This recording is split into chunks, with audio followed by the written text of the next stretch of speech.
वर्त्मना पदमिदं ध्यायन् मदङ्गाङ्कितो मन्मन्त्रं जपशास्त्रसम्पदमतो दास्यामि भाग्ये सह तत्तत्त्वान्यपि बोधयामि तदनुप्राप्यो मदङ्घ्रिर्भवेदित्या घोषयति वयकृतजयैस्तम्भाजिवक्त्रं भजे व्यासाय प्रतिमेतिहासरचनोल्लासाय दुर्वादिनां रासाय सकराय सत्सुकृतविश्वासाय दोषद्विषे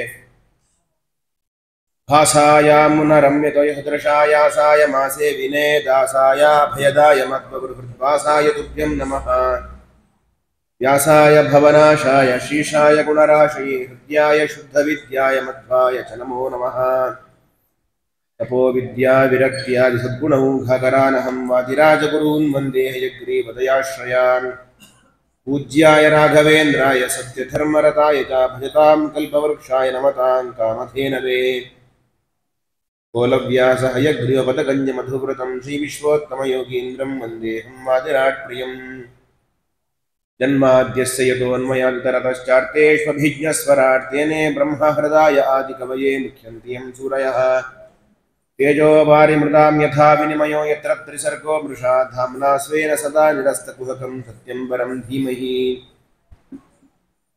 यं प्रव्रजन्तमनुपेतमपेतकृत्यं द्वैपायनो विरहकातर आजुहाव पुत्रेति तन्मयतया तरवोऽपि नेदुः तं सर्वभूतहृदयं मुनिमानतोऽस्मि श्रीगुरुभ्यो नमः। ಶ್ರೀಮದ್ಭಾಗವತದಲ್ಲಿ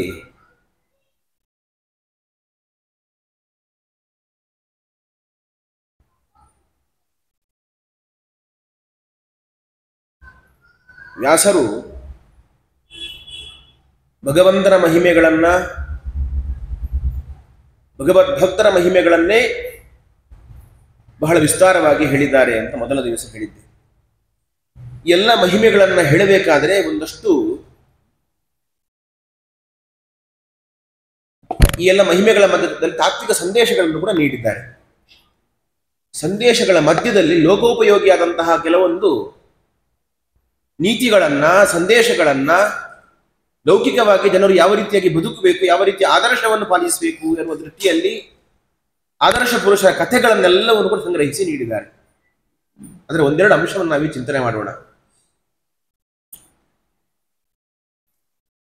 ಒಂದು ಪ್ರಸಂಗ, ಎಲ್ಲ ದೇವತೆಗಳು ದೈತ್ಯರು ಸೇರಿ ಸಮುದ್ರ ಮಥನವನ್ನು ಮಾಡಬೇಕು ಅಂತ ಹೊರಟಿದ್ದಾರೆ. ಸಮುದ್ರ ಮಥನ ಯಾಕೆ ಮಾಡಲಿಕ್ಕೆ ಹೊರಟದ್ದು ಅಂತ ಹೇಳಿದರೆ ಅದಕ್ಕೆ ದೂರ್ವಾಸರ ಶಾಪ.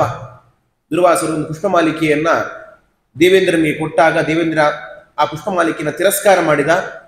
ಆ ಹರಿನಿರ್ಮಾಲ್ಯವನ್ನು ತಿರಸ್ಕಾರ ಮಾಡಿದ ಹೇಳುವ ಒಂದು ಉದ್ದೇಶದಿಂದಲೇ ದೂರ್ವಾಸರು ನೀನು ಐಶ್ವರ್ಯ ಭ್ರಷ್ಟನಾಗು ಅಂತ ಶಾಪವನ್ನು ಕೊಟ್ಟರು. ದೂರ್ವಾಸರ ಶಾಪವನ್ನು ಅರಿತಂತಹ ಎಲ್ಲ ದೈತ್ಯರು ಕೂಡ ದೇವಲೋಕದ ಮೇಲೆ ಆಕ್ರಮಣವನ್ನು ಮಾಡಿದ್ರು. ಇಂದ್ರಾದಿ ಎಲ್ಲ ದೇವತೆಗಳ ಸಂಪತ್ತನ್ನೆಲ್ಲ ನಾಶ ಮಾಡಿದ್ರು, ಹರಣವನ್ನು ಮಾಡಿದರು. ದೇವೇಂದ್ರ ತನ್ನ ಸ್ಥಾನವನ್ನೇ ಕಳ್ಕೊಂಡ. ಎಲ್ಲವನ್ನು ಕಳ್ಕೊಂಡ ಮೇಲೆ ಇಂದ್ರಾದಿ ಎಲ್ಲ ದೇವತೆಗಳು ಕೂಡ ಬಂದು ಭಗವಂತನಲ್ಲಿ ಪ್ರಾರ್ಥನೆ ಮಾಡ್ತಾ ಇದ್ದಾರೆ. ಈ ಎಲ್ಲವನ್ನು ಕಳೆದುಕೊಂಡಿದ್ದೇವೆ, ನಮಗೆ ಅನುಗ್ರಹ ಮಾಡಿ ಅಂತ ಪ್ರಾರ್ಥನೆ ಮಾಡಲಿಕ್ಕೆ ಬಂದಾಗ ಭಗವಂತ ಹೇಳಿದಂತಹ ಮಾತು, ನಿಮಗೆ ಕಳೆದು ಹೋದಂತಹ ಎಲ್ಲಾ ಸಂಪತ್ತುಗಳು, ಆ ಎಲ್ಲ ದೇವಲೋಕದ ಸಂಪತ್ತುಗಳು ಮತ್ತೆ ಸಿಗಬೇಕು ಅಂತಾದ್ರೆ, ಅಮೃತ ಪ್ರಾಪ್ತಿ ಆಗಬೇಕು ಅಂತಾದ್ರೆ ಸಮುದ್ರ ಮಥನವನ್ನು ಮಾಡಿ ಅಂತ ಭಗವಂತ ಮಾಡಿದ ಆದೇಶ. ಈ ಸಮುದ್ರ ಮಥನವನ್ನು ಮಾಡಲಿಕ್ಕೆ ಹೇಗೆ ಸಾಧ್ಯ, ದೇವತೆಗಳಿಂದಲೇ ಸಾಧ್ಯವಾ ಅಂತ ಕೇಳಿದರೆ ಇದು ನಿಮ್ಮಿಂದ ಮಾತ್ರ ಆಗುವಂತ ಕೆಲಸ ಅಲ್ಲ ಅಂತ ಹೇಳ್ತಾರೆ. ನೀವು ದೈತ್ಯರನ್ನು ಕೂಡ ಸೇರಿಸಿಕೊಂಡು ಈ ಕೆಲಸವನ್ನು ಮಾಡಬೇಕು. ಇದೊಂದು ಒಳ್ಳೆಯ ಸಮಸ್ಯೆ ಆಯಿತು ನೋಡಿ. ಯಾರ ಉದ್ದೇಶಕ್ಕಾಗಿ ಇವರು ಪ್ರಾರ್ಥನೆ ಮಾಡಲಿಕ್ಕೆ ಹೋಗಿದ್ದಾರೋ ಮತ್ತೆ ಪುನಃ ಅವರನ್ನೇ ನೀವು ಸೇರಿಸಿಕೊಂಡು ಕೆಲಸ ಮಾಡಿ ಅಂತ ದೇವರು ಹೇಳ್ತಾ ಇದ್ದಾರೆ. ಇದು ಎಷ್ಟು ಸರಿ? ದೇವತೆಗಳಿಗೆ ಅರ್ಥ ಆಗಲಿಲ್ಲ. ಏನು ಸ್ವಾಮಿ, ಏನು ಹೇಳ್ತಾ ಇದ್ದೀರಿ? ನಾವು ಕಳ್ಕೊಂಡ ಸಂಪತ್ತು ಯಾರ ಬಳಿ ಇದೆ? ಇವತ್ತು ಎಲ್ಲ ದೈತ್ಯರ ಬಳಿ ಇದೆ. ಅಷ್ಟು ಮಾತ್ರ ಬಲ್ಲದಲ್ಲಿ ನಮಗೆಲ್ಲ ದೇವತೆಗಳಿಗೆ ಅಮೃತ ಸಿಗಬೇಕು ಅಂತ ನಾವು ಯೋಚನೆ ಮಾಡ್ತಾ ಇದ್ದೇವೆ. ಸಮುದ್ರ ಮಥನ ಮಾಡಬೇಕು ಅಂತ ತಾವು ಹೇಳ್ತಾ ಇದ್ದೀರಿ. ದೈತ್ಯರೊಟ್ಟಿಗೆ ಸೇರ್ಕೊಂಡು ಒಂದು ಕಮಿಟ್ಮೆಂಟ್ ಮಾಡ್ಕೊಳ್ಳಿ, ಒಂದು ಅಂಡರ್ಸ್ಟ್ಯಾಂಡಿಂಗ್ ಮಾಡ್ಕೊಳ್ಳಿ, ಮ್ಯೂಚುವಲ್ ಅಂಡರ್ಸ್ಟ್ಯಾಂಡಿಂಗ್ ಮಾಡಿಕೊಂಡು ಸಮುದ್ರ ಮಥನ ಮಾಡಿ ಅಂತ ಹೇಳ್ತಾ ಇದ್ದೆ. ಇದು ಹೇಗೆ ಸಾಧ್ಯ? ಆಗುತ್ತಾ? ಅದಕ್ಕೆ ಭಗವಂತ ಹೇಳುವಂತಹ ಮಾತು, ಅರಯೋಪಿ ಹಿ ಸಂಧೇಯ ಸತಿ ಕಾರ್ಯಾರ್ಥ ದುರಂಧರೇ. ನಿಮಗೆ ಒಂದು ದೊಡ್ಡ ಕೆಲಸ ಆಗಬೇಕು ಅಂತಾದರೆ ನೀವು ಕೆಲವೊಮ್ಮೆ ಶತ್ರುಗಳ ಜೊತೆಗೂ ಕೂಡ ಕಾಂಪ್ರಮೈಸ್ ಮಾಡ್ಕೊಳ್ಬೇಕು ಅಂತ ಇದು ದೇವರು ಕೊಟ್ಟಂತಹ ಸಂದೇಶ. ಇದು ಕೇವಲ ದೇವತೆಗಳ ವಿಷಯದಲ್ಲಿ ಮಾತ್ರವಲ್ಲ, ಲೌಕಿಕವಾಗಿಯೂ ಕೂಡ ಇದು ನಮಗೆ ಅನ್ವಯವಾಗ್ತದೆ. ಈ ವಿಷಯವನ್ನು ನಮ್ಮ ಜೀವನಕ್ಕೆ ಅಪ್ಲೈ ಮಾಡ್ಕೊಳ್ಬಹುದು. ಒಂದು ದೊಡ್ಡ ಕೆಲಸ ಆಗಬೇಕು ಅಂತಾದರೆ ಅವನು ಒಳ್ಳೆಯವನೋ ಕೆಟ್ಟವನೋ. ಈ ಕೆಲವೊಮ್ಮೆ ದೊಡ್ಡ ಫಂಕ್ಷನ್ ಮಾಡಿದಾಗ ನಮಗೆ ಅವರು ಬೇಡ ಅಂತ ಇದ್ರೂ ಕೂಡ, ನಮಗೆ ಸಂಬಂಧ ಪಡೆದೇ ಇದ್ದವರು ಅಂತ ಅನಿಸಿದ್ರು ಕೂಡ, ಈ ಕೆಲವೊಮ್ಮೆ ಬೇರೆ ಬೇರೆ ರೀತಿಯ ಕಾರಣದಿಂದ ಅವರನ್ನು ಸೇರಿಸಿಕೊಂಡು ಕೆಲಸ ಮಾಡಬೇಕಾಗ್ತದೆ. ಅದಕ್ಕೆ ಉದ್ದೇಶ ಏನು ಇದೆ? ಒಂದು ದೊಡ್ಡ ಕೆಲಸ ಮಾಡಬೇಕಾದ್ರೆ ಶತ್ರುಗಳನ್ನು ಸೇರಿಸಿಕೊಂಡು ಮಾಡಬೇಕಂತ. ಇಲ್ಲಿ ಒಂದು ನ್ಯಾಯವನ್ನು ಹೇಳ್ತಾರೆ. ಅಹಿಮೂಷಿಕವದ್ದೇವಾಹ ಹಿ ಅರ್ಥಸ್ಯ ಪದವೀಂ ಗತೈಹಿ. ಈ ಅಹಿಮೂಷಿಕ ನ್ಯಾಯವನ್ನು ಒಂದು ಹೇಳ್ತಾರೆ. ಒಂದು ನ್ಯಾಯ ಉಂಟು, ಅಹಿಮೂಷಿಕ ನ್ಯಾಯ ಅಂತ. ಹಾಗಾದ್ರೆ ಇಲ್ಲೊಂದು ಪ್ರಶ್ನೆ, ದೇವತೆಗಳು ದೈತ್ಯರು ಜೊತೆಯಾಗಿ ಸೇರಿ ಸಮುದ್ರ ಮಥನವನ್ನು ಮಾಡಿದಾಗ ಅಲ್ಲಿ ಬರುವಂತಹ ಎಲ್ಲ ದ್ರವ್ಯಗಳು, ಪದಾರ್ಥಗಳು ಸಮಪಾಲಾಗಬೇಕು ಅಂತ ಆಯ್ತು ಅಲ್ವಾ? ಇಬ್ಬರು ಕೆಲಸ ಮಾಡಿದ್ದಾರೆ ಅಂತಂದ್ರೆ ಅಲ್ಲಿ ಶೇರ್ ಸಿಗಬೇಕು. ದೇವತೆಗಳಿಗೆ ಹೇಗೆ ಶೇರ್ ಸಿಗಬೇಕು, ದೈತ್ಯರಿಗೂ ಶೇರ್ ಸಿಗಬೇಕು. ಹಾಗಾದ್ರೆ ಎಲ್ಲ ಅಮೃತವೂ ಕೂಡ ದೈತ್ಯರಿಗೆ ಸಿಗಬೇಕಾ ಅಂತ ಕೇಳಿದ್ರೆ ಅದಕ್ಕೆ ಹೇಳಿದ್ರು ಹಾಗಲ್ಲ, ಅಹಿಮೂಷಿಕ ನ್ಯಾಯವನ್ನು ಇಟ್ಟುಕೊಂಡು ಕೆಲಸವನ್ನು ಮಾಡಿ. ಇದರ ಪ್ರಯೋಜನ ಎಲ್ಲ ನಿಮಗೆ, ದೇವತೆಗಳಿಗೆ ಪ್ರಯೋಜನ, ದೈತ್ಯರಿಗೆ ಕೇವಲ ಪ್ರಯೋಜನ ಇಲ್ಲ, ಪ್ರಯಾಸ ಮಾತ್ರ ದೇವರು ಹೇಳ್ತಾ ಇದ್ದಾನೆ. ಏನು ಅಹಿಮೂಷಿಕ ನ್ಯಾಯ ಅಂತಂದ್ರೆ, ಅಹಿ ಅಂದ್ರೆ ಸರ್ಪ, ಮೂಷಿಕ ಅಂದ್ರೆ ಇಲಿ. ಒಬ್ಬ ಹಾವಾಡಿಗ ಅವನು ಒಂದು ಸರ್ಪವನ್ನು ಸಾಕ್ತಾ ಇರ್ತಾನೆ. ಅವನು ಅದನ್ನು ಬುಟ್ಟಿಯಲ್ಲಿ ಹಾಕಿಟ್ಟಿರ್ತಾನೆ. ಆ ಸರ್ಪಕ್ಕೆ ಆಹಾರವನ್ನಾಗಿ ಒಂದು ಇಲಿಯನ್ನ ಬುಟ್ಟಿಯ ಒಳಗೆ ಹಾಕ್ತಾನೆ. ಬುಟ್ಟಿಯ ಮುಚ್ಚಳವನ್ನು ತೆಗಿತಾನೆ, ಇಲಿಯನ್ನು ಒಳಗೆ ಬಿಡ್ತಾನೆ, ಮುಚ್ಚಿಡ್ತಾನೆ. ಆ ಸರ್ಪಕ್ಕದು ಆಹಾರ ಅಂತ. ಈ ಇಲಿ ಒಳಗೆ ಬಂದ ಕೂಡಲೇ ಸರ್ಪ ಆ ಇಲಿಯೊಟ್ಟಿಗೆ ಒಂದು ಕಾಂಪ್ರಮೈಸ್ ಮಾಡ್ಕೊಳ್ತದಂತೆ. ಸರ್ಪಕ್ಕೆ ಈ ಹಾವಾಡಿಗನಿಂದ ಹೊರಗೆ ಬರಬೇಕು ಅಂತ ಒಂದು ಉದ್ದೇಶ ಉಂಟು, ಆದರೆ ಹೊರಗೆ ಹೋಗ್ಲಿಕ್ಕೆ ಆಗುವುದಿಲ್ಲ. ಈ ಮೂಷಿಕ ಒಳಗೆ ಬಂದಿದೆ. ಈ ಇಲಿ ಒಟ್ಟಿಗೆ ಒಂದು ಸಂಧಾನ ಮಾಡ್ಕೊಳ್ತದೆ ಈ ಸರ್ಪ. ನೋಡು, ನಾನು ನಿನ್ನನ್ನು ತಿನ್ನೋದಿಲ್ಲ ಇವತ್ತು, ನಿನಗೆ ಏನು ಪ್ರಾಣ ಭೀತಿ ಬೇಡ, ನಿನ್ನನ್ನು ತಿನ್ನೋದಿಲ್ಲ. ಅದನ್ನು ನೀನೇನು ಮಾಡಬೇಕು, ನಿನ್ನ ಹರಿತವಾದ ಹಲ್ಲುಗಳಿಂದ ಈ ಬುಟ್ಟಿಯನ್ನ ತೂತು ಮಾಡಬೇಕು. ಆವಾಗ ನಿನ್ನನ್ನು ಬಿಟ್ಟು ಬಿಡ್ತೇನೆ, ನಾನು ಈ ಬುಟ್ಟಿಯಿಂದ ಹೊರಗೆ ಹೋಗ್ತೇನೆ ಅಂತ ಸರ್ಪ ಒಂದು ಕಾಂಪ್ರಮೈಸ್ ಮಾಡ್ಕೊಳ್ತದೆ. ಈ ಮೂಷಿಕಕ್ಕೂ ಇದು ಹೌದು ಅಂತ ಅನಿಸುತ್ತಂತೆ. ಓ, ಇದು ಒಳ್ಳೆಯ ಉಪಾಯ, ನನಗೂ ಸರ್ಪದ ಬಾಯಿಯಿಂದ ತಪ್ಪಿಸಿಕೊಂಡಾಗ ಆಯ್ತು, ಸರ್ಪವು ಬದುಕಿಕೊಳ್ತದೆ, ನಾನು ಬದುಕಿಕೊಂಡಲ್ಲ ಸಾಕು ಅಂತ ಹೇಳಿ ಈ ಮೂಷಿಕವು ಒಪ್ಪಿಕೊಳ್ತದೆ. ಈ ಮೂಷಿಕ ಇಲ್ಲಿ ಏನ್ ಮಾಡುತ್ತೆ, ಬುಟ್ಟಿಯನ್ನು ತನ್ನ ಹರಿತವಾದ ಕಲ್ಲುಗಳಿಂದ ಕಡಿದು ತೂತು ಮಾಡ್ತದೆ. ಸರ್ಪ ಏನು ಮಾಡ್ತದೆ ಈಗ ಅಂತ ಒಂದು ಪ್ರಶ್ನೆ. ಇಲಿಯನ್ನು ತಿಂದು ತಾನು ಆ ಬುಟ್ಟಿಯಿಂದ ಹೊರಗೆ ಹೋಗ್ತದೆ. ದೇವರು ಇದನ್ನೇ ಹೇಳ್ತಾ ಇದ್ದಾರೆ. ಈ ಅಹಿಮೂಷಿಕ ನ್ಯಾಯದಂತೆ ನೀವು ದೈತ್ಯರು ಜೊತೆಯಾಗಿ ಸೇರಿ ಸಮುದ್ರ ಮಥನ ಮಾಡ್ರಿ, ಆದ್ರೆ ಅಮೃತವನ್ನು ನೀವು ಮಾತ್ರ ಸ್ವೀಕಾರ ಮಾಡಿ, ದೈತ್ಯರಿಗೆ ಕೇವಲ ಪ್ರಯಾಸ ಮಾತ್ರ, ಈ ಶ್ರಮ ಮಾತ್ರ ಇರಲಿ. ಇನ್ನೊಂದು ಉಂಟು, ಸರ್ಪಮಯೂರ ನ್ಯಾಯ ಅಂತ. ಇಂಥದ್ದೇ ಪ್ರಸಂಗ. ಇಂತಹ ನ್ಯಾಯ ಪ್ರಸಂಗಗಳು ಬಹಳ ಚೆನ್ನಾಗಿರ್ತದೆ ಕೇಳಲಿಕ್ಕೆ. ಒಂದು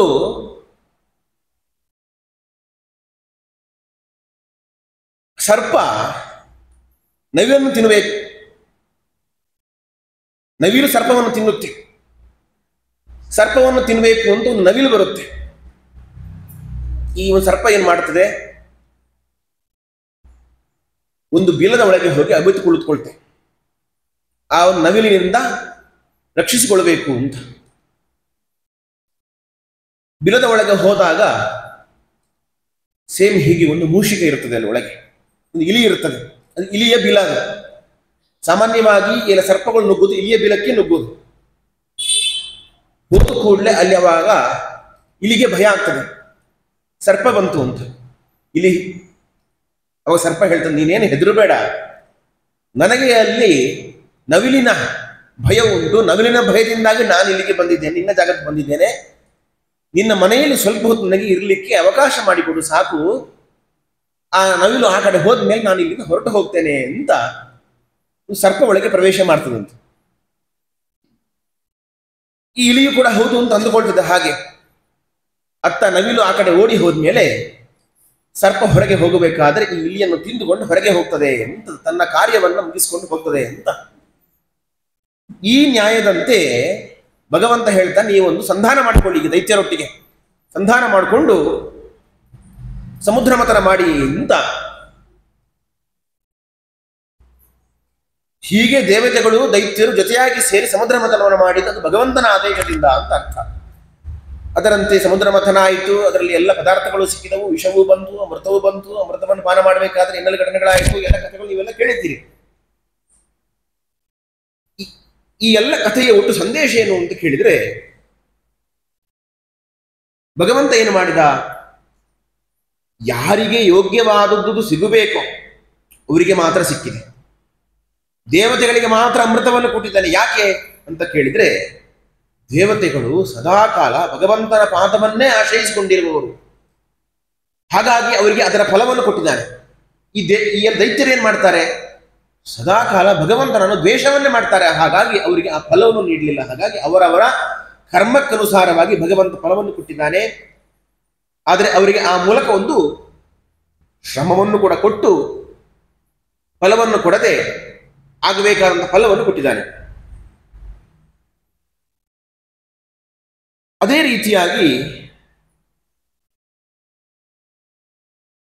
ಇನ್ನೊಂದು ಕತೆ, ಬಲಿಚಕ್ರವರ್ತಿಯ ಕತೆ.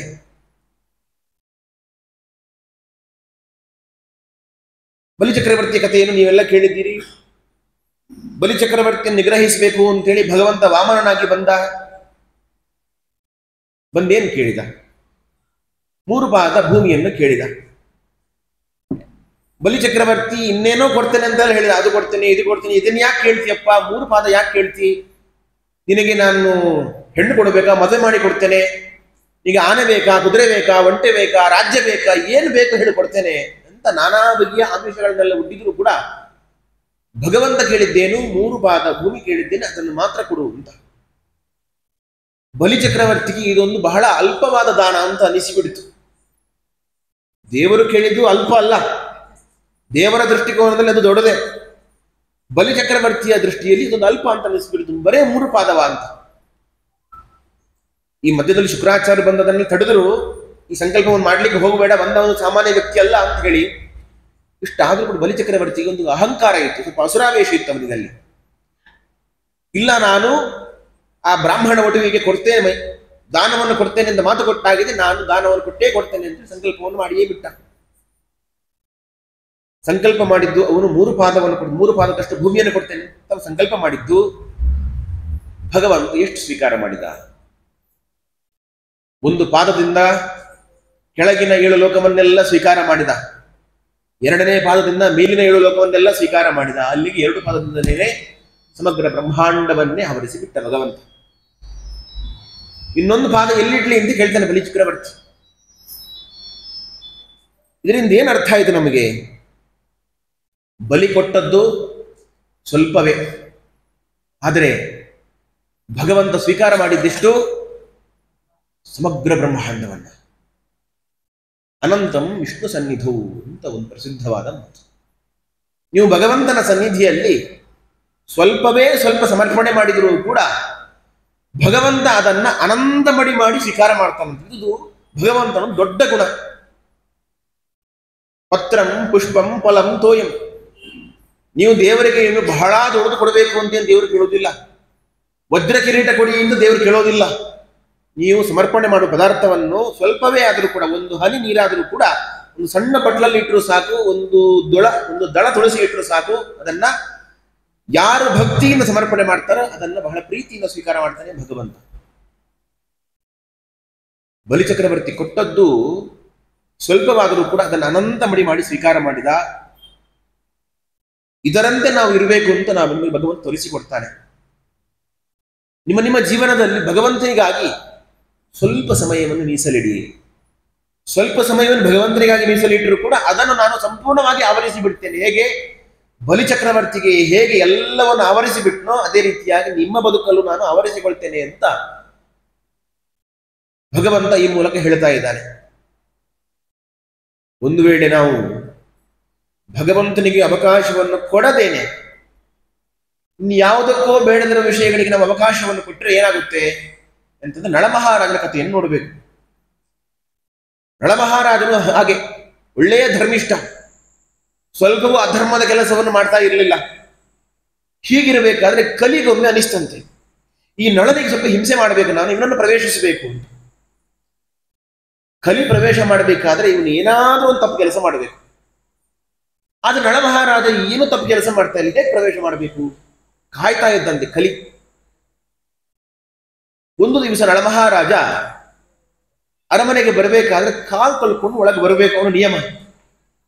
ಕಾಲು ತೊಳ್ಕೊಳ್ಬೇಕಾದ್ರೆ ಕಾಲಿನ ಹಿಂಭಾಗ ಹಿಮ್ಮಡಿ ಒದ್ದೆ ಆಗಲಿಲ್ಲ. ಅದು ಹಿಂಬಡಿ ಒದ್ದೆ ಆಗುವ ಹಾಗೆ ಕಾಲು ತೊಳ್ಕೊಂಡು ಒಳಗೆ ಬರಬೇಕು. ನಾವು ಮನೆಯಿಂದ ನಾವು ಒಳಗೆ ಬರಬೇಕು, ಮನೆಯ ಒಳಗೆ ಬರಬೇಕಾದ್ರೆ ಕಾಲು ತೊಳ್ಕೊಂಡೇ ಒಳಗೆ ಬರಬೇಕು. ಇವತ್ತು ಈ ಆಚಾರಗಳೆಲ್ಲ ಬಿಟ್ಟು ಹೋಗಿದೆ ನಮ್ಮಲ್ಲಿ. ಅದು ತೊಳೆಯದಿದ್ರೆ ಏನಾಗ್ತದೆ ಅಂತ, ತೊಳೆಯದಿದ್ರೆ ಅಂದ್ರೆ ಅವನು ತೊಳೆದಿದ್ದಾನೆ, ತೊಳೆದ್ರೆ ಅದು ಹಿಂಭಾಗ ಒದ್ದೆ ಆಗಲಿಲ್ಲ ಅಷ್ಟೇ. ಅದನ್ನೇ ಕಾಯ್ತಾ ಇದ್ದ. ಕಲಿ ಪ್ರವೇಶ ಮಾಡಿದ. ಈ ಮನೆಗಳಲ್ಲಿ ಜಿರಳೆ ಇರ್ತದೆ, ನೋಡಿದ್ದೀರಾ ನೀವು? ಜಿರಳೆ ಹೇಗಿರ್ತದೆ? ಈ ಕಡೆ ಜೆಂಡಿಂಗ ಅಂತ ಹೇಳ್ತಾರೆ, ನಮ್ಮ ಕಡೆ ಜಿರಳೆ ಅಂತ ಅಂತೇವೆ ನಾವು. ಕಾಕ್ರೋಚ್ ಎಲ್ರಿಗೂ ಅರ್ಥ ಆಗುವ ಭಾಷೆ. ಅದಕ್ಕೊಂದೆರಡು ಮೀಸೆ ಇರ್ತದೆ ನೋಡಿ, ಅದು ಮೀಸೆಯನ್ನು ಮುಂದೆ ಮಾಡ್ಕೊಂಡು ಹೋಗ್ತದೆ. ಅದಕ್ಕೆ ಮೀಸೆ ಹೊಕ್ಕರೆ ಸಾಕು, ಮತ್ತೆ ಪೂರ್ತಿ ಹೋಗ್ತದೆ. ಅದರ ಅಳತೆ ಮಾಪನ ಹಾಗೆ, ಅದು ಮೀಸೆ ಮುಂದೆ ಮಾಡ್ಕೊಂಡು ಹೋಗುದು. ಈ ಕಲಿಯು ಹಾಗೆ, ಸ್ವಲ್ಪ ಅವಕಾಶ ಸಿಕ್ಕರೆ ಸಾಕು ಸಮಗ್ರ ಆವರಿಸಿ ಬಿಡುತ್ತಾನೆ. ನಳಮಹಾರಾಜನನ್ನ ಬರ್ಬಾದ್ ಮಾಡಿ ಹಾಕಿದ. ನಾವು ನಮ್ಮ ಜೀವನದಲ್ಲಿ ಕಲಿಗೆ ಅವಕಾಶವನ್ನು ಕೊಡ್ತೇವೋ ಭಗವಂತನಿಗೆ ಅವಕಾಶವನ್ನು ಕೊಡ್ತೇವೋ ಅಂತ ನಾವೊಮ್ಮೆ ನಮ್ಮೊಳಗೆ ಪ್ರಶ್ನೆಯನ್ನು ಮಾಡಿಕೊಳ್ಬೇಕು. ಒಂದು ಕಾಲದಲ್ಲಿ ಪ್ರತಿ ಮನೆಗಳಲ್ಲೂ ಕೂಡ ಸಂಧ್ಯಾಕಾಲದಲ್ಲಿ ದೇವರ ಭಜನೆ ನಡೀತಾ ಇತ್ತು. ಪ್ರತಿ ಮನೆಯಲ್ಲೂ ತಾಳದ ಶಬ್ದ ಕೇಳ್ತಾ ಇತ್ತು, ಜಾಗಂಟೆಯ ಶಬ್ದ ಕೇಳ್ತಾ ಇತ್ತು, ಶಂಖನಾದ ಕೇಳ್ತಾ ಇತ್ತು. ಆದರೆ ಇವತ್ತು ಯಾವ ಮನೆಗಳಲ್ಲಿಯೂ ಕೂಡ ಸಂಧ್ಯಾಕಾಲದಲ್ಲಿ ತಾಳದ ಶಬ್ದವೂ ಕೇಳೋದಿಲ್ಲ, ಜಾಗಂಟೆ ಅಂತೂ ಇಲ್ಲವೇ ಇಲ್ಲ ಮನೆಗಳಲ್ಲಿ.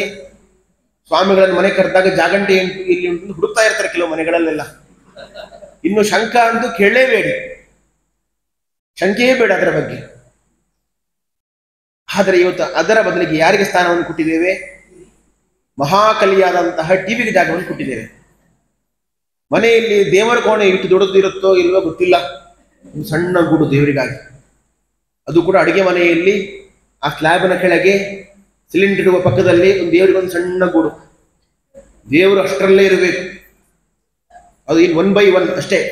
ಅಷ್ಟರಲ್ಲಿ ದೇವರು ಸಣ್ಣ ಮಂಟಪ ಮಾಡಿ ದೇವರು ಸುಖವಾಗಿರಪ್ಪ ಅಂತ ನಾವು ಯಥಾಸ್ಥಾನ ಉದ್ವಾಸಯಾಮಿ ಇಂತ ಇಲ್ಲೇ ಕುತ್ಕೊ ಅಂತ ನಾವು ಆವಾಹನವನ್ನು ಕುಡಿಸ್ಬಿಡ್ತೇವೆ ಅಲ್ಲಿ. ಆದರೆ ನೀವು ಮನೆಯ ಚಾವಡಿಗೆ ಬಂದ್ರೆ, ನೀವು ಹಾಲಿಗೆ ಬಂದ್ರೆ ಗೋಡೆ ಪೂರ್ತಿ ಟಿವಿ. ನಿಮ್ಮ ಮನೆಯ ಗೋಡೆಯೇ ಕಾಣೋದಿಲ್ಲ ಇವಾಗ, ಅಂತ ಟಿವಿಗಳು ಬಂದು ಬಿಟ್ಟಿದೆ. ದೇವರಿಗೆ ಸ್ಥಾನವನ್ನು ಕೊಡ್ತಾ ಇಲ್ಲ, ಕಲಿಗೆ ಜಾಗವನ್ನು ಕೊಡ್ತಾ ಇದ್ದೇವೆ ನಾವು. ಯಾವ ಸಮಯದಲ್ಲಿ ಏನನ್ನು ಮಾಡಬೇಕು ಅದನ್ನು ಮರೆತು ಇನ್ನೇನನ್ನು ಮಾಡ್ತಾ ಇದ್ದೇವೆ. ಈ ಸಂದೇಶ ನಮಗೇನು ಕೇಳಿದೆ, ಬಲಿಚಕ್ರವರ್ತಿ ನಮ್ಗೆ ಏನು ತೋರಿಸಿಕೊಡ್ತಾ ಇದ್ದಾನೆ ಅಂತ ಹೇಳಿದ್ರೆ, ಸ್ವಲ್ಪವೇ ಸ್ವಲ್ಪ ಆದರೂ ನೀವು ದೇವರಿಗಾಗಿ ಮೀಸಲು ಇಡಿ, ಸಮಗ್ರವಾಗಿ ಭಗವಂತ ನಮ್ಮನ್ನು ಆವರಿಸಿಕೊಳ್ತಾನೆ ಹೇಳುವಂತಹ ಸಂದೇಶವನ್ನು ನಾವು ಈ ಬಲಿಚಕ್ರವರ್ತಿ ಕಥೆಯಿಂದ ನಾವು ತಿಳ್ಕೊಳ್ಬಹುದು. ಮುಂದೆ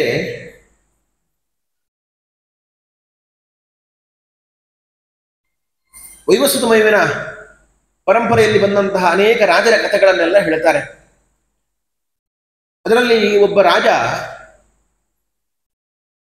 ಋಷದ್ರ ಅಂತ ಒಬ್ಬ ರಾಜ, ವೈವಸ್ವತ ಮನುವಿನ ಮಗ. ಅವನು ವಸಿಷ್ಠರ ಆಶ್ರಮದಲ್ಲಿ ಗೋಪಾಲಕನಾಗಿದ್ದ. ಅಲ್ಲಿ ಗುರುಕುಲದಲ್ಲಿ ಅಧ್ಯಯನವನ್ನು ಮಾಡಿಕೊಂಡು ಗೋಪಾಲಕನಾಗಿ ಅಲ್ಲಿದ್ದ. ವಿದ್ಯಾರ್ಥಿಗಳೆಲ್ಲ ಒಂದೊಂದು ಕೆಲಸ ಇರ್ತದೆ. ಈ ಕೆಲಸವನ್ನು ಒಬ್ಬ ವಿದ್ಯಾರ್ಥಿ ಮಾಡಬೇಕು, ಈ ಕೆಲಸವನ್ನು ಇನ್ನೊಬ್ಬ ವಿದ್ಯಾರ್ಥಿ ಮಾಡಬೇಕು ಅಂತ ಇದ್ದಾಗ ವೃಷಾದ್ರ ಗೋಪಾಲಕನಾಗಿ ವಸಿಷ್ಠರ ಆಶ್ರಮದಲ್ಲಿ ಇದ್ದ. ಒಂದು ದಿವಸ ರಾತ್ರಿ ಜೋರಾಗಿ ಮಳೆ ಬಂತು. ಜೊತೆಯಲ್ಲಿ ಆ ಗೋಶಾಲೆಗೆ ಒಂದು ಹುಲಿ ಬಂತು, ಆ ಗೋವನ್ನು ತಿನ್ನಬೇಕು ಅಂತ ಹೇಳಿ. ಆ ಹುಲಿ ಬಂದ ವಿಷಯ ವೃಷಾದ್ರನಿಗೆ ಗೊತ್ತಾಯ್ತು. ಅಟ್ಟಿಸಬೇಕು ಅಂತೇಳಿ ಗೋಶಾಲೆಗೆ ಹೋಗಿದ್ದಾನೆ. ಕತ್ತರೆ ಬೇರೆ, ಮಳೆ ಬರ್ತಾ ಇತ್ತು, ಏನಾಗ್ತಾ ಇದೆ ಗೊತ್ತಾಗ್ಲಿಲ್ಲ. ಆ ಹುಲಿಯನ್ನು ಓಡಿಸಬೇಕು ಅಂತೇಳಿ ಒಂದು ಕತ್ತಿಯನ್ನ ಬೀಸಿದ. ಕತ್ತಿಯನ್ನ ಬೀಸಬೇಕಾದ್ರೆ ಅದು ಹುಲಿಗೆ ತಾಗುವುದರ ಬದಲು ದನಕ್ಕೆ ತಾಗಿತು, ಹಸುವಿಗೆ ತಾಗಿತು. ಹಸು ಸತ್ತು ಹೋಯಿತು. ಬೆಳಗ್ಗೆ ಎದ್ದು ನೋಡಬೇಕಾದ್ರೆ ಗೋಶಾಲೆಯಲ್ಲಿ ಒಂದು ಗೋವಿನ ಹತ್ಯೆಯಾಗಿದೆ.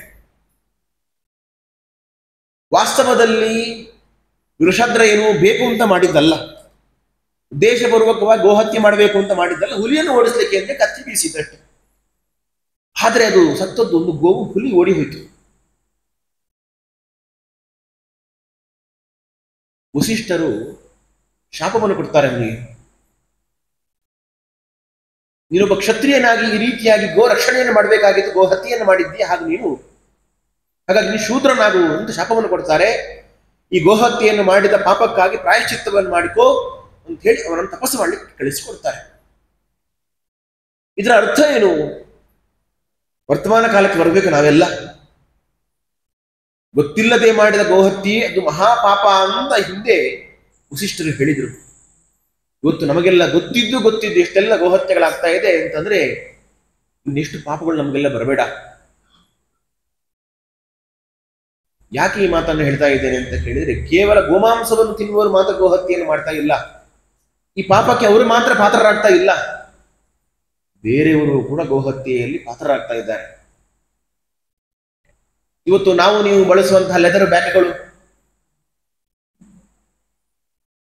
ಎಲ್ಲಿಯದ್ದು? ಅದೆಲ್ಲವೂ ಕೂಡ ಎಲ್ಲವೂ ಪ್ರಾಣಿಜನ್ಯವಾದದ್ದು. ಎಲ್ಲ ಗೋವಿನಿಂದ, ಎಮ್ಮೆಯಿಂದ ತಯಾರಿಸಿರುವಂಥ ಚರ್ಮಗಳಿಂದಲೇ ಎಲ್ಲ ಇದನ್ನು ತಯಾರಿಸ್ತಾ ಇದ್ದಾರೆ. ಅಂದ್ರೆ ನಾವು ಕೂಡ ಒಂದು ಹಂತದಲ್ಲಿ ಇದಕ್ಕೆಲ್ಲ ಭಾಗಿಯಾಗ್ತಾ ಇದ್ದೇವೆ ಅಂತಾಯ್ತು. ಹಾಗಾಗಿ ಈ ವಿಷಯಗಳಲ್ಲಿ ನಾವೆಲ್ಲ ಬಹಳ ಎಚ್ಚರದಿಂದ ಇರಬೇಕು. ಗೋಹತ್ಯೆ ಮಾಡಬಾರದು, ಮಹಾಪಾಪ.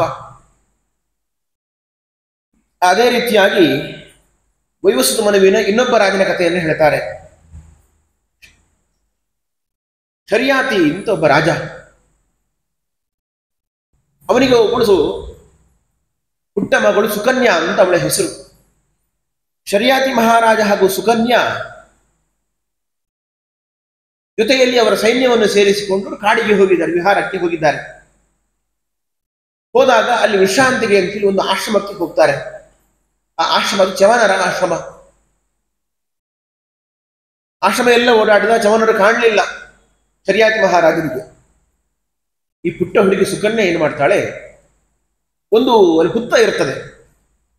ಆ ಹುತ್ತದಲ್ಲಿ ಏನೋ ಒಂದು ಬೆಳಕು ಬರ್ತಾ ಇರ್ತದೆ. ಏನೋ ಒಂದು ಬೆಳಕು ಕಾಣ್ತಾ ಉಂಟು ಅಂತೇಳಿ ಒಂದು ಮುಳ್ಳನ್ನು ತೆಗೆದು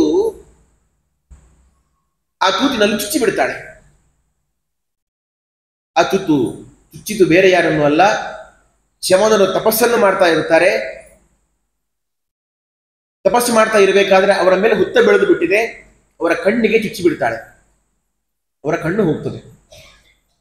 ಅತ್ತ ಚಮನರ ಕಣ್ಣೇ ಹೋದ ಕೂಡಲೇ ಇತ್ತ ಶರ್ಯಾತಿ ಮಹಾರಾಜನ ಸೈನ್ಯ ಎಲ್ಲ ಆಶ್ರಮದಲ್ಲೇ ಇದ್ದಾರೆ, ಅಲ್ಲೇ ಎಲ್ಲಿ ತಿರುಗ್ತಾ ಇದ್ದಾರೆ. ಎಲ್ಲಾ ಸೈನ್ಯದವರ ಮಲಮೂತ್ರ ಬಂಧನ ಆಯಿತು. ರಾಜನಿಗೆ ಗೊತ್ತಾಯಿತು, ಈ ಆಶ್ರಮದಲ್ಲಿ ಯಾರೋ ಏನೋ ಅಪಚಾರವನ್ನು ಮಾಡಿದ್ದಾರೆ, ಅದಕ್ಕೋಸ್ಕರ ನಮಗೆ ಈ ರೀತಿಯಾಗಿ ಆಗ್ತಾ ಇದೆ.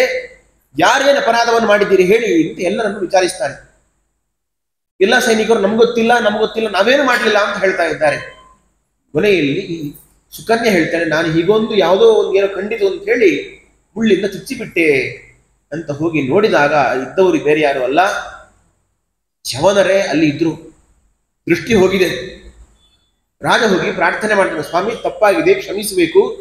ಸಣ್ಣ ಹುಡುಗಿ ಏನೋ ಒಂದು ತಿಳಿಯದೆ ತಪ್ಪನ್ನು ಮಾಡಿದ್ದಾಳೆ, ಕ್ಷಮಿಸಬೇಕು ಅಂತ ಪ್ರಾರ್ಥನೆ ಮಾಡಿದಾಗ ಚ್ಯವನರು ಏನು ಹೇಳ್ಬೋದು, ನಿನ್ನ ಮಗಳನ್ನು ಕೊಟ್ಟು ಮದುವೆ ಮಾಡು ಅಂತ ಹೇಳಿದರು. ನಿನ್ನ ಮಗಳನ್ನು ಕೊಟ್ಟು ಮದುವೆ ಮಾಡಿದ್ರೆ ನಾನು ನಿನ್ನ ಕ್ಷಮಿಸ್ತೇನೆ ಅಂತ. ಶರ್ಯಾತಿ ಮಹಾರಾಜ ಏನ್ ಮಾಡ್ಬೋದು? ಒಬ್ಬ ರಾಜ ತನ್ನ ಸಣ್ಣ ವಯಸ್ಸಿನ ಮಗಳನ್ನ ಒಬ್ಬ ತಪಸ್ಸು ಮಾಡ್ತಾ ಇದ್ದಂಥ ಒಬ್ಬ ವೃದ್ಧ ಬ್ರಾಹ್ಮಣನಿಗೆ ಮದುವೆ ಮಾಡಿ ಕೊಡಿ ಅಂದ್ರೆ ಯಾರಿಗಾದ್ರೂ ಮನಸ್ಸು ಬರ್ತದ?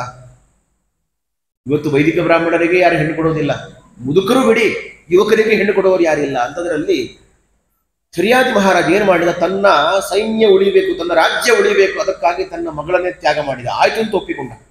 ಒಬ್ಬ ಹಣ್ಣು ಮುದುಕನಿಗೆ, ಚವನರಿಗೆ ಕಣ್ಣು ಕಾಣದೇ ಇರುವಂತಹ ಋಷಿಗೆ ತನ್ನ ಮಗಳನ್ನು ಕೊಟ್ಟು ವಿವಾಹ ಮಾಡಿಕೊಡ್ತೇನೆ ಅಂತ ಒಪ್ಪಿಕೊಂಡು ವಿವಾಹ ಮಾಡಿಕೊಟ್ಟ. ಎಂತಹ ತ್ಯಾಗ ನೋಡಿ!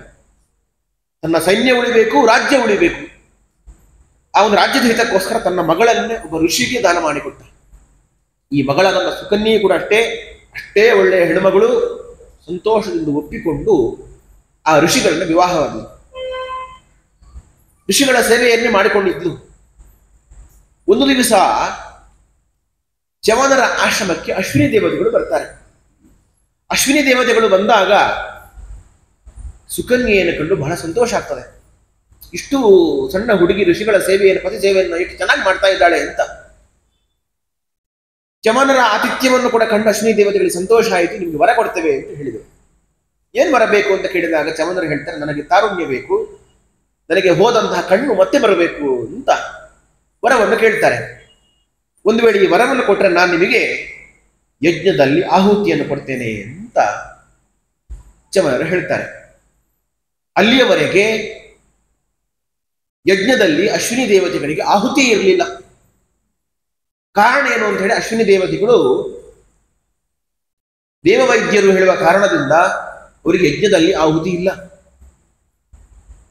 ಒಂದು ವೇಳೆ ನನಗೆ ನೀವು ತಾರುಣ್ಯವನ್ನ, ದೃಷ್ಟಿಯನ್ನ ಕೊಟ್ಟರೆ ನಿಮಗೆ ನಾನು ಆಹುತಿಯನ್ನು ಕೊಡ್ತೇನೆ, ಸೋಮಪಾನಕ್ಕೆ ನಿಮ್ಮನ್ನು ಅರ್ಹರನ್ನಾಗಿ ಮಾಡ್ತೇನೆ ಅಂತ ಚ್ಯವನರು ಹೇಳ್ತಾರೆ. ಅಶ್ವಿನಿ ದೇವತೆಗಳು ಆಯ್ತು ಅಂತ ಹೇಳಿದ್ರು. ಅಲ್ಲೇ ಒಂದು ಸಿದ್ಧ ಸರೋವರ ಇತ್ತು.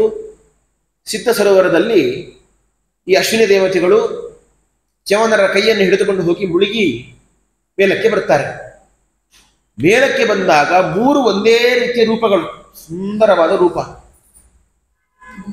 ಅಶ್ವಿನಿ ದೇವತೆಗಳು, ಇರುವರು ಅಶ್ವಿನಿ ದೇವತೆಗಳು ಹಾಗೂ ಚ್ಯವನರು, 3 ತಾರುಣ್ಯ ಭರಿತವಾದಂತಹ ಸುಂದರ ರೂಪ.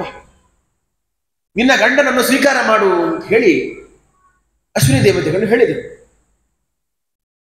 ಇವಾಗ ಸುಕನ್ಯೆ ಯಾರನ್ನು ಸ್ವೀಕಾರ ಮಾಡಬೇಕು? ತನ್ನ ಗಂಡ ಯಾರು ಎಂದು ಈ 3 ಜನರಲ್ಲಿ ಆಯ್ಕೆ ಮಾಡಬೇಕು. ಸುಕನ್ಯೆ ಹೇಳಿದಂತೆ, ನಾನು ಮಹಾಪತಿವ್ರತೆ, ನನ್ನ ಗಂಡ ಯಾರು ಎಂದು ಗೊತ್ತಾಗ್ತಾ ಇಲ್ಲ, ನೀವೇ ತೋರಿಸಿಕೊಡ್ಬೇಕು ಅಂತ ಅಶ್ವಿನಿ ದೇವತೆಗಳಲ್ಲಿ ಪ್ರಾರ್ಥನೆ ಮಾಡಿದಾಗ ಸುಕನ್ಯೆಯ ಪಾತಿವ್ರತ್ಯವನ್ನು ಮೆಚ್ಚಿದಂತಹ ಅಶ್ವಿನಿ ದೇವತೆಗಳಿಗೆ ಬಹಳ ಸಂತೋಷ ಆಗ್ತದೆ. ಅವರು ಚ್ಯವನರನ್ನು ತೋರಿಸಿಕೊಟ್ಟು ಅಲ್ಲಿಂದ ಹೊರಟು ಹೋಗ್ತಾರೆ. ಚ್ಯವನರಿಗೆ ಈಗ ಒಳ್ಳೆಯ ತಾರುಣ್ಯ ಹೊಂದಿದೆ. ಈ ಇರುವರ ಆಶ್ರಮದಲ್ಲಿ ಇರಬೇಕಾದ್ರೆ ಒಂದು ಬಾರಿ ಶರಿಯಾತಿ ಮಹಾರಾಜ ಆಶ್ರಮಕ್ಕೆ ಬರ್ತಾರೆ. ಶರಿಯಾತಿ ಮಹಾರಾಜ ಆಶ್ರಮಕ್ಕೆ ಬಂದಾಗ ಅವರಿಗೆ ಬಹಳ ಆಶ್ಚರ್ಯ ಆಯಿತು. ನನ್ನ ಮಗಳು ಇಂತಹ ಒಂದು ಕೆಟ್ಟ ಕೆಲಸ ಮಾಡ್ತಾಳೆ ಅಂತ ನಾನು ಅಂದುಕೊಳ್ಳಿಲ್ಲ. ನಾನು ಮದುವೆ ಮಾಡಿಕೊಟ್ಟದ್ದು ಒಬ್ಬ ಒಳ್ಳೆಯ ವೃದ್ಧ ಬ್ರಾಹ್ಮಣನಿಗೆ, ಅದು ನನ್ನ ಮಗಳು ಯಾರೋ ಒಬ್ಬ ಯುವಕನೊಂದಿಗೆ ಸಂಸಾರ ಮಾಡ್ತಾ ಇದ್ದಾಳಲ್ವ ಅಂತ ಹೋಗಿ ಮಗಳನ್ನು ಗದರಿಸ್ತಾರಂತೆ. ಇವಾಗ ಮಗಳು ಹೇಳ್ತಾಳೆ, ಅಪ್ಪ, ಇವರೇ ಚ್ಯವನ ಮಹರ್ಷಿಗಳು ಅಶ್ವಿನಿ ದೇವತೆಗಳ ವರದಿಂದ ಇವತ್ತು ಅವರು ತಾರುಣ್ಯವನ್ನು ಪಡೆದಿದ್ದಾರೆ ಎಂದು ನಡೆದ ಘಟನೆಗಳನ್ನೆಲ್ಲ ಹೇಳಿದಾಗ ಶರಿಯಾತಿ ಮಹಾರಾಜರಿಗೆ ಬಹಳ ಸಂತೋಷ ಆಯಿತು. ತನ್ನ ಮಗಳ ಪಾತಿವ್ರತ್ಯದ ಶಕ್ತಿಯಿಂದಾಗಿ ಗಂಡನಿಗೆ ಒಳ್ಳೆಯ ತಾರುಣ್ಯ ಬಂತು ಅಂತ. ನೋಡಿ, ಇವತ್ತು ಅನೇಕ ತರುಣರು ವಿವಾಹವಾಗ್ತಾರೆ. ತರುಣರು ವಿವಾಹವಾದ ಮೇಲೆ ಅವರು ಮುದುಕರಾಗ್ತಾರೆ. ಆದರೆ ಸುಕನ್ಯೆ ಹಾಗಲ್ಲ. ಸುಕನ್ಯೆ ವಿವಾಹವಾಗಿದ್ದು ಮುದುಕನನ್ನಾಗಿದ್ರು ಕೂಡ ವಿವಾಹ ಆದ್ಮೇಲೆ ಮುದುಕ ಯುವಕನಾಗಿ ಬಿಟ್ಟ. ಇವತ್ತು ಶರಿಯಾತಿ ನಮ್ಮ ಎಲ್ಲ ಸಮಾಜಕ್ಕೆ ಒಂದು ಒಳ್ಳೆಯ ಮಾದರಿಯಾದಂತಹ ಹುಡುಗಿ. ತನ್ನ ಸಾಮರ್ಥ್ಯದಿಂದಾಗಿ ಗಂಡನಿಗೆ, ಚ್ಯವನ ಮಹರ್ಷಿಗಳಿಗೆ ತಾರುಣ್ಯವನ್ನು ತಂದುಕೊಟ್ಟಂತಹ ದೊಡ್ಡ ಕೀರ್ತಿ ಉಂಟವಳಿಗೆ. ಈ ರಾಜ ಯಾಕೆ ಬಂದ ಅಂತ ಹೇಳಿದ್ರೆ, ಒಂದು ಸೋಮಯಾಗವನ್ನು ಮಾಡಬೇಕು ಅಂತ ಆಹ್ವಾನ ಕೊಡ್ಲಿಕ್ಕೆ ಬಂದದ್ದು.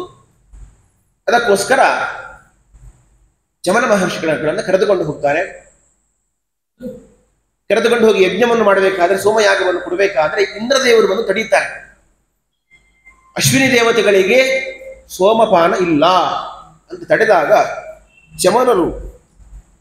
ತಮ್ಮ ಒಂದು ಮಂತ್ರಶಕ್ತಿಯಿಂದ ವಜ್ರಾಯುಧವನ್ನು ಎತ್ತಿ ಹಿಡಿದಂತಹ ಇಂದ್ರದೇವರ ಬಾಹುವನ್ನೇ ಸ್ತಬ್ಧಗೊಳಿಸಿ ಬಿಡುತ್ತಾರೆ. ಅಂದ್ರೆ ಅದರ ಅರ್ಥ ಏನು ಅಂತ ಕೇಳಿದರೆ, ಇಂದ್ರದೇವರಿಗೆ ಅವಮಾನ ಮಾಡಬೇಕು ಅಂತ ಅರ್ಥ ಅಲ್ಲ. ಎಲ್ಲ ದೇವತೆಗಳ ಸಮೂಹದಿಂದಲೂ ಕೂಡ ಅಶ್ವಿನಿ ದೇವತೆಗಳಿಗೆ ಆಹುತಿ ಕೊಡಬೇಕು ಅಂತ ಸಮ್ಮತಿ ಸಿಗಬೇಕು ಅನ್ನೋ ದೃಷ್ಟಿಯಿಂದ ಈ ರೀತಿಯಾಗಿ ಮಾಡಿದ್ರು. ಹೀಗೆ ಮಾಡಿದಾಗ ಎಲ್ಲ ದೇವತೆಗಳು ಕೂಡ ಅಶ್ವಿನಿ ದೇವತೆಗಳಿಗೆ ಸೋಮಪಾನ ಆಗಲಿ ಅಂತ ಆ ಒಪ್ಪಿಗೆಯನ್ನು ಸೂಚಿಸಿದ ಮೇಲೆ ಇಂದ್ರದೇವರು ಕೂಡ ಕೈಯನ್ನು ಕೆಳಗೆ ಬಿಟ್ಟು ಅವರಿಗೆ ಅಲ್ಲಿಂದ ಅಶ್ವಿನಿ ದೇವತೆಗಳಿಗೆ ಅಂದಿನಿಂದ ಯಜ್ಞದಲ್ಲಿ ಆಹುತಿಯನ್ನ ಕೊಡಲಿಕ್ಕೆ ಆರಂಭ ಮಾಡಿದರು.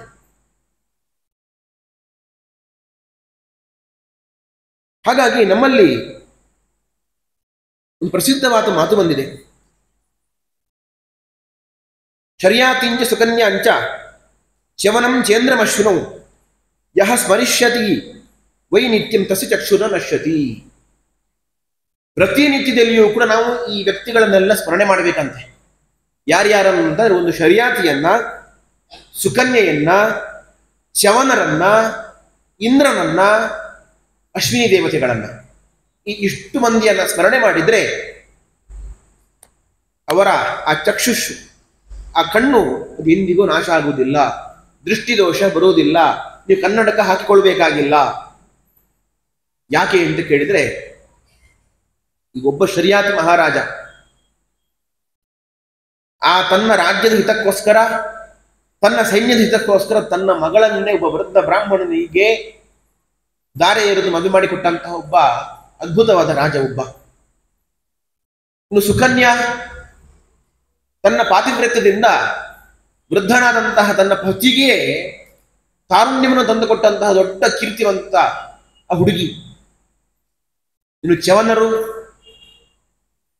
ತಮ್ಮ ತಪಶಕ್ತಿಯಿಂದ ಅಲ್ಲಿಯವರೆಗೆ ಅಶ್ವಿನಿ ದೇವತೆಗಳಿಗೆ ಆಹುತಿ ಇರಲಿಲ್ಲ, ಅವರಿಗೆ ಮತ್ತೆ ಯಜ್ಞದಲ್ಲಿ ಆಹುತಿ ಸಿಗುವಂತೆ ಮಾಡಿದಂತಹ ಕೀರ್ತಿ ಉಳ್ಳವರು.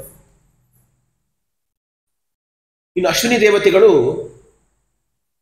ಆ ಚ್ಯವನರಿಗೆ ಮತ್ತೆ ತಾರುಣ್ಯವನ್ನು ತಂದುಕೊಟ್ಟಂತಹ ಕೀರ್ತಿ ಉಳ್ಳವರು. ಹಾಗಾಗಿ ಎಲ್ಲ ವ್ಯಕ್ತಿಗಳನ್ನ ಪ್ರತಿನಿತ್ಯದಲ್ಲಿ ಯಾರು ಸ್ಮರಣೆ ಮಾಡ್ತಾರೋ ಅವರಿಗೆ ಯಾವುದೇ ರೀತಿಯ ನೇತ್ರಕ್ಕೆ ಸಂಬಂಧಪಟ್ಟಂತಹ ದೋಷಗಳು ಬರುವುದಿಲ್ಲ. ನಮ್ಮಲ್ಲಿ ಇವತ್ತು ಚ್ಯವನಪ್ರಾಶ ಅಂತ ಒಂದು ಬಂದಿದೆ ನೋಡಿ. ಇದು ಬಂದದ್ದು ಚ್ಯವನ ಮಹರ್ಷಿಗಳಿಂದಲೇನೆ. ನೀವು ಚ್ಯವನಪ್ರಾಶವನ್ನು ತಗೊಂಡ್ರೆ ಒಳ್ಳೆ ತಾರುಣ್ಯ ಬರ್ತದೆ ಅಂತ ಅರ್ಥ. ಮತ್ಯಾವುದೋ ಚ್ಯವನಪ್ರಾಶ ತಿಂದ್ರೆ ಏನು ಪ್ರಯೋಜನ ಇಲ್ಲ, ಅದೆಲ್ಲ ಆಲೂಗಡ್ಡೆಯಿಂದ ಮಾಡಿತ್ತು. ಚ್ಯವನಪ್ರಾಶ ಮಾಡುವ ವಿಧಾನ ಆಯುರ್ವೇದ ಶಾಸ್ತ್ರದಲ್ಲಿ ಬೇರೆ ರೀತಿಯಾಗಿದೆ. ಇದನ್ನು ತಿಂದರೆ ನಮ್ಮ ಆರೋಗ್ಯ ಹಾಳಾಗ್ತದೆ ಅಷ್ಟೇ. ಹೀಗೆ ಇಷ್ಟು ವ್ಯಕ್ತಿಗಳ ಸ್ಮರಣೆಯನ್ನು ಮಾಡಬೇಕು ಅಂತ ಅಂದ್ರೆ ನೋಡಿ, ಇಲ್ಲಿ ಬರುವಂತಹ ಒಂದೊಂದು ವ್ಯಕ್ತಿಗಳ ವ್ಯಕ್ತಿತ್ವ ಹೇಗಿತ್ತು, ಅವರ ಆದರ್ಶಗಳು ಹೇಗಿತ್ತು, ಒಬ್ಬೊಬ್ಬರು ಒಂದೊಂದು ರೀತಿಯ ತ್ಯಾಗವನ್ನು ಮಾಡಿದ್ರು, ಒಬ್ಬೊಬ್ಬರು ನಮ್ಮ ಒಂದೊಂದು ಸಾಮರ್ಥ್ಯದಿಂದ ಒಂದೊಂದು ಕೆಲಸವನ್ನು ಮಾಡಿಕೊಟ್ರು, ಜಗತ್ತಿಗೆ ಒಂದು ಸಂದೇಶವನ್ನು ತೋರಿಕೊಟ್ರು, ನಾವು ಹೇಗೆ ಬದುಕಬೇಕು ಅನ್ನೋದನ್ನು ಜಗತ್ತಿಗೆ ತೋರಿಸಿಕೊಟ್ರು. ಅವರ ಸ್ಮರಣೆಯನ್ನು ನಾವು ಪ್ರತಿನಿತ್ಯ ಮಾಡ್ತಾ ಇದ್ದರೆ ನಮ್ಮ ಬದುಕು ಕೂಡ ಅದೇ ರೀತಿಯ ಆದರ್ಶವನ್ನು ಹೊಂದಬಹುದು ಅಂತ ಅನ್ನುವ ಸಂದೇಶ ನಮಗೆ ತೋರಿಸಿಕೊಡ್ತಾರೆ. ಅದೇ ರೀತಿಯಾಗಿ ಕೊನೆಯ ಒಂದು ಕಥೆಯನ್ನು ಹೇಳಿ ಮುಗಿಸಿಬಿಡ್ತೇನೆ. ಅಂಬರೀಷನ ಕತೆ. ಅಂಬರೀಷ ಮಹಾರಾಜ ದೊಡ್ಡ ವೈಷ್ಣವ, ಏಕಾದಶಿ ಉಪವಾಸವನ್ನ ಬಿಡದೆ ಮಾಡ್ತಾ ಇದ್ದವನು. ಒಂದು ಏಕಾದಶಿಯನ್ನು ಬಿಡದೇನೆ ತಾನೂ ಮಾಡ್ತಾ ತನ್ನವರಿಂದಲೂ ಮಾಡಿಸ್ತಾ ಅದ್ಭುತವಾದ ರಾಜನಾಗಿದ್ದವನು ಅಂಬರೀಷ ಮಹಾರಾಜ. ಈಗ ಕಥೆಗಳೆಲ್ಲ ಗೊತ್ತಿದ್ದು. ದೂರ್ವಾಸರು ಬಂದರು, ಆ ಧಾರಣೆಯ ಹೊತ್ತಿಗೆ ಬಂದರು. ಇನ್ನೇನು ಪಾರಣೆಯ ಸಮಯ ಮೀರಿ ಹೋಗ್ತಾ ಇದೆ. ಆ ಹೊತ್ತಿಗೆ ದೂರ್ವಾಸರು ಬಂದರು.